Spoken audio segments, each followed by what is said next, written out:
One thing I've been having a problem with is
I've been keeping myself so busy, pushing out the misery, trying to find the peace in me. I wanna be, I wanna find myself, but again, it's always a phase. I wanted to stay, no you don't understand. I feel losing myself, I feel losing myself.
I've been keeping myself so busy, pushing out the misery, trying to find the peace in me. I wanna be, I wanna find myself. 3, 2, 1, let's go. Okay guys, let's kick it off with the cutting side of things, and for my weekly weigh-ins they'll be on screen here. And as you can see, I've been dropping weight slowly. It's not as quick as the previous few weeks, but I'm not going to complain because my weekly lower weigh-in was 166.4 pounds or 75.5 kilograms, and I wasn't overly dehydrated when I took this weigh-in, so it's a true weigh-in for what it's supposed to be.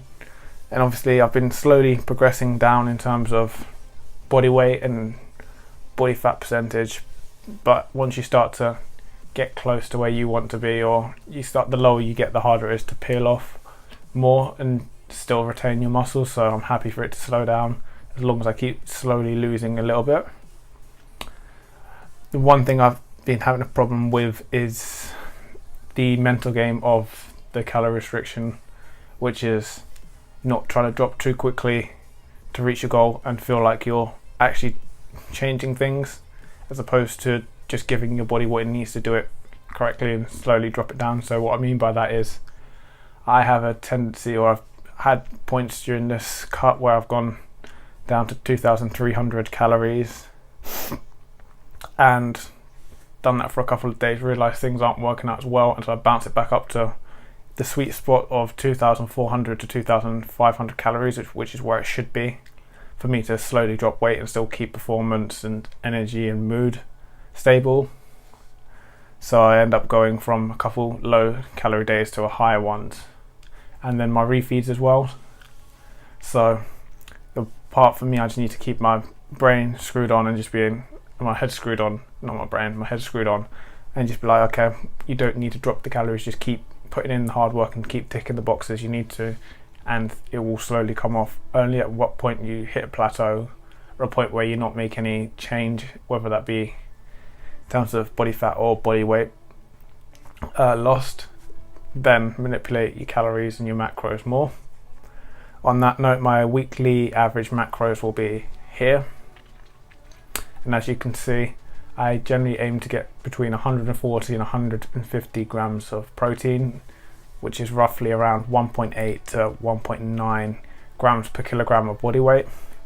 And then I try to keep fat at least 1 gram per kilogram of body weight, and then just manipulate the carbohydrates to fit the calories and the macros that are left over, well, the calories that are left over. So I then build my carbohydrate intake from that to make sure I don't overspill in terms of calories or macros. And for me, I just find that works better because I'm not a massive carbohydrate fan, but I know I still need to eat some to keep the energy up and just keep myself progressing through, allowing myself to fill out a little bit in terms of hold a little bit of water from time to time, just to play that psyche of I'm not getting too skinny too quickly, which is sometimes what people will have to deal with when they're cutting, because they'll look a little bit stringy in the morning, and then as they actually eat they'll see that it's just the fact that they're fasted that makes it do that. So intaking carbs is good. And on the note of why I prefer refeeds to cheat days, it's just generally because when I do refeeds they feel like they're more structured and I have more control. It also allows me to get used to the new maintenance level of calories and macros I'll be eating at after I'm done cutting. It actually allows my body to take in the micronutrients and the macronutrients it needs, as well as maybe a little bit extra on those refeed days to make sure I reset the body and recover properly. Whereas when I do things like cheat days, it's basically like I get to cheat on everything, so I can eat whatever I want without conscience or guilt, which would then sometimes lead to destroying the first 5 days worth of work, because I could eat well or eat at that calorie deficit I need to for the first 5 days and then eat a whole bunch of junk food that's just laden in stuff that's not the right quality or quantities, which then destroys that first 5 days worth of work and then sets me back to having to do that again the next week. as opposed to with a refeed day where it's more structured, so I still get to eat some junk food, but I still make sure it stays within a reasonable limit, and I still hit my macronutrients and micronutrients needed so that I can recover properly, but also not destroy the previous 5 days of work, so when I go into the next week I'm ready and happy to kill it. Anyways guys, if you've enjoyed the video, don't forget to like, share and subscribe. Enjoy the rest of your day, and I'll catch you in the next one. Take me to Neverland.